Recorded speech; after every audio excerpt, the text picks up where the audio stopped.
Dawn was beginning to break on the horizon, tinting the sky with shades of orange and pink as the crowd gathered around Mount Golgotha. There, amid the barren land, stood the cross where Jesus would be crucified. The centurion, an imposing figure among the Roman soldiers, watched intently as they prepared to carry out the sentence. What happened next was something none of those present would ever forget. An earthquake shook the ground beneath their feet, leaving everyone feeling as if they were on the brink of an abyss. The sun, which had just risen, seemed to darken, casting a shadow over the entire land. Rocks split, emitting thunderous sounds that echoed through the air. The centurion, accustomed to war and brutality, felt a chill run down his spine. Never before had he witnessed anything so extraordinary. As he looked at the man on the cross before him, a sense of awe mingled with wonder filled his heart. Then he said, "Truly, this was the Son of God." Matthew 27:54. Today, we will explore the story of this enigmatic character, the centurion. We will discover who he was, what his role was, and what happened to him after the crucifixion and death of Jesus Christ. As usual, I ask that you like, subscribe to the channel, and activate the bell to receive more content like this. Without further ado, let's get to the video. In the Roman army, the position of centurion was one of great prominence and responsibility. It was a position sought by many but achieved by few. To reach such a level required not only courage and military skill, but also iron discipline and unwavering loyalty to the empire. The centurion commanded a century, a unit composed of about 100 soldiers, and his authority was absolute within this context. As a Roman officer, he was part of a military machine that often imposed law and order by force, often using brutal methods such as crucifixion. A soldier aspiring to the rank of centurion had to demonstrate not only bravery in combat, but also strategic ability and natural leadership. He was expected to set an example for his men, inspiring them to follow his orders without question. Discipline and obedience were core values for a centurion, and he expected the same from his subordinates. The centurion was a respected and feared figure within the Roman army. His bravery and intelligence were admired by his superiors, and his ability to lead men into battle often determined the outcome of a war. He not only commanded his troops on the battlefield, but was also responsible for maintaining order and discipline among his soldiers during times of peace. During the crucifixion of Jesus, Roman soldiers played a crucial role in the execution, following orders and maintaining order throughout the process. Although many were accustomed to dealing with condemned men and executions, the event of that day was unusual and disturbing, leaving an indelible mark on their minds. As Jesus hung in agony on the cross, the soldiers not only crucified him, but also cast lots for his clothes, following a common practice at the time to divide the belongings of the condemned among themselves. The Gospel of John, chapter 19, verses 23 and 24, details, "So when the soldiers had crucified Jesus, they took his clothes and divided them into 4 parts, to each soldier a part, and also his tunic. Now the tunic was seamless, woven from top to bottom. Then they said to one another, 'Do not tear it, but let us cast lots for it to see whose it will be,' fulfilling the scriptures that say, 'They divided my clothes among them, and for my tunic they cast lots.' The soldiers did so. Despite being humiliated and snubbed, Jesus maintained his posture. Throughout his earthly journey, he faced countless injustices, but perhaps no moment was as emblematic as his trial and crucifixion. In the face of false accusations, mockery, and violence, Jesus' reaction revealed not only his innocence but also his divine nature. From the moment he was brought before the high priest and the Sanhedrin, Jesus faced a series of fabricated accusations. Yet at no point did he deviate from his calm and dignified posture. While being questioned and insulted, he remained silent, responding only when necessary. His calmness in the face of provocation disconcerted his accusers, who expected a more emotional reaction. In Matthew 26, verses 62-64, the high priest questions Jesus about the accusations, and his response is a direct affirmation of his divinity. "You have said so," Jesus replied, "but I tell you the truth, you will see the Son of Man sitting at the right hand of power and coming on the clouds of heaven." These words not only reaffirm his messianic mission, but also point to his divine authority. During his trial before Pilate, Jesus faced more unjust accusations, but again his response was one of calm and resignation. Even when faced with the crowd's demands for his crucifixion, he remained calm, refusing to engage in pointless arguments or debates. When he was flogged, crowned with thorns, and ridiculed by Roman soldiers, Jesus endured it all with dignity and humility. His silent stance in the face of violence contrasted with the brutality of his tormentors, revealing his inner strength and his trust in the Father's will. During his crucifixion, Jesus continued to demonstrate compassion and forgiveness, even in the midst of his own suffering. In Luke 23 verse 34, he says, "Father, forgive them, for they know not what they do." These words show his willingness to forgive even those who crucified him, revealing his unconditional love for all humanity. It is worth remembering that the centurion was present, carrying out Jesus' sentence, while observing all his reactions and actions. At that moment, the surrounding nature began to behave in an unusual way. An earthquake shook the ground, causing people to cower in fear. At the same time, a thick darkness covered the earth, obscuring the sun and casting a gloomy pall over the landscape.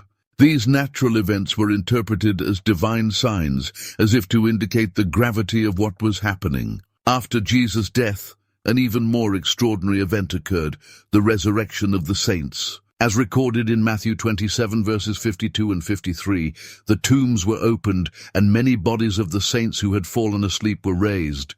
Coming out of the tombs after Jesus' resurrection, they entered the holy city and appeared to many. This phenomenon heightened the sense that something divine and supernatural was occurring at that moment. Even for a seasoned and hardened Roman soldier like the centurion, the crucifixion of Jesus was an unusual event, the death of a man, but also signs and wonders that challenged his understanding of the world. The earthquake, the darkness, and the resurrection of the saints left the centurion stunned, causing him to question his own beliefs and convictions. Nothing compared to what he saw on that dark day on Mount Golgotha. At that moment, the centurion looked at the man on the cross, and with a gaze that went beyond the physical, recognized in him a divine presence, something that transcended his human understanding. He found himself questioning his beliefs, confronted with the idea that perhaps this man really was the Son of God. Even in the face of all the brutality and cruelty he had witnessed throughout his career, the crucifixion of Jesus was different. It was an event that challenged all his preconceived notions of what was possible. The events of that day were etched in his mind. As he gazed at the crucified man, he murmured to himself, "Truly, this was the Son of God," and let out a deep sigh. He had never seen anything like it before. Even in moments of torture and suffering, Jesus radiated an aura of peace and serenity that transcended anything the centurion had ever experienced. As the centurion stood there contemplating what he had just witnessed, Jesus' words echoed in his mind.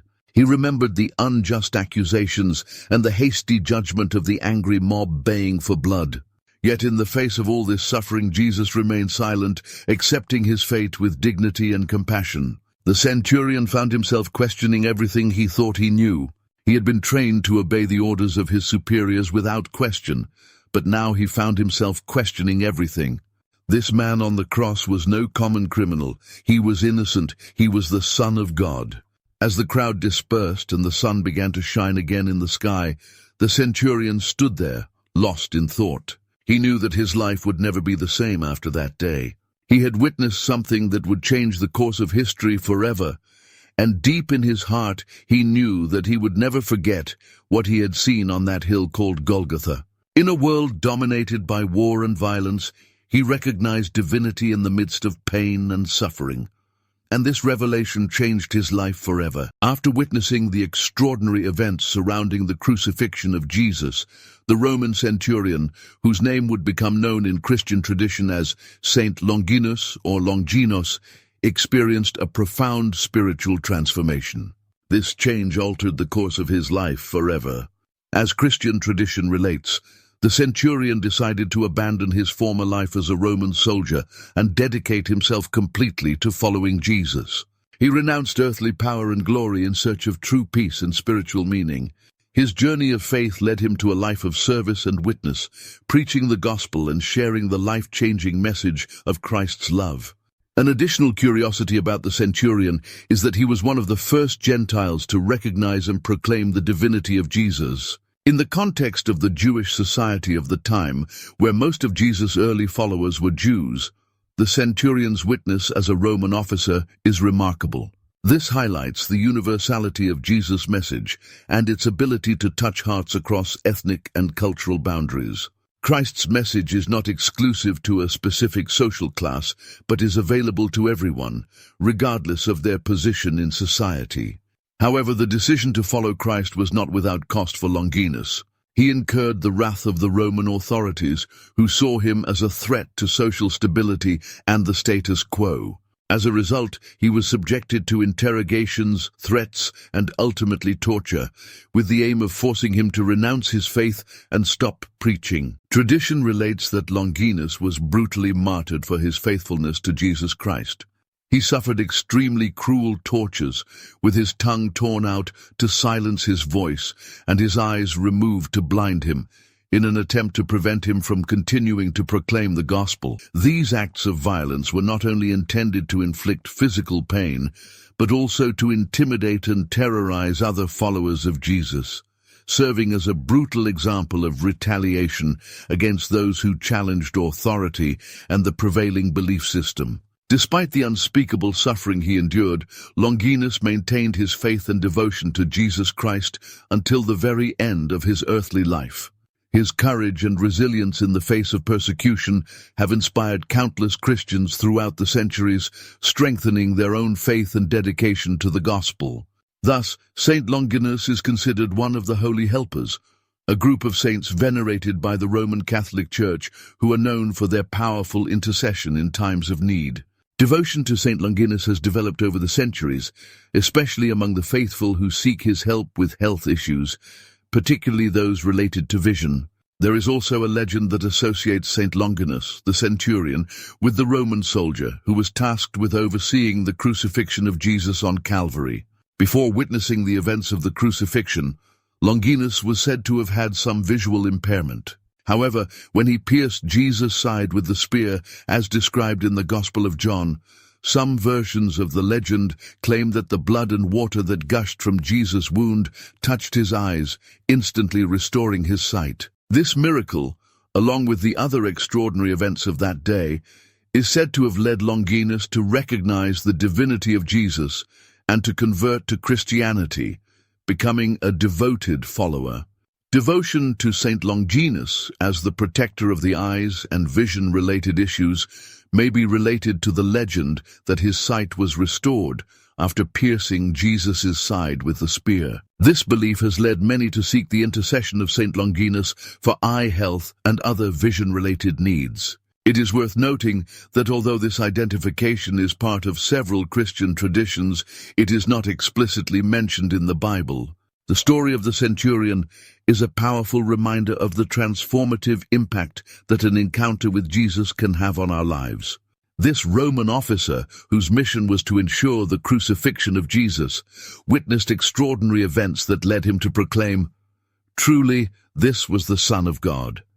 His recognition of Jesus' divinity was not just a casual observation, but the result of a heart touched by divine grace. From that pivotal moment, the centurion's life changed forever, and his spiritual journey led him to abandon his old life to follow in Jesus' footsteps, becoming a devout believer. The centurion's transformation teaches us that no matter who we are or what our past has been, Jesus' redemptive love has the power to set us free, heal us, and guide us to a life of purpose and meaning.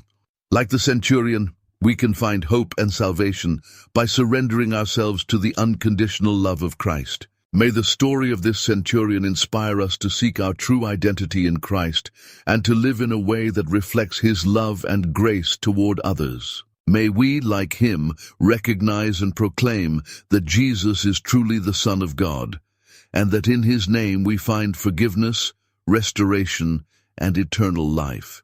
That was today's video. I hope I have shared valuable lessons. Don't forget to subscribe to the channel, like the video, and leave a comment telling us where you are watching from.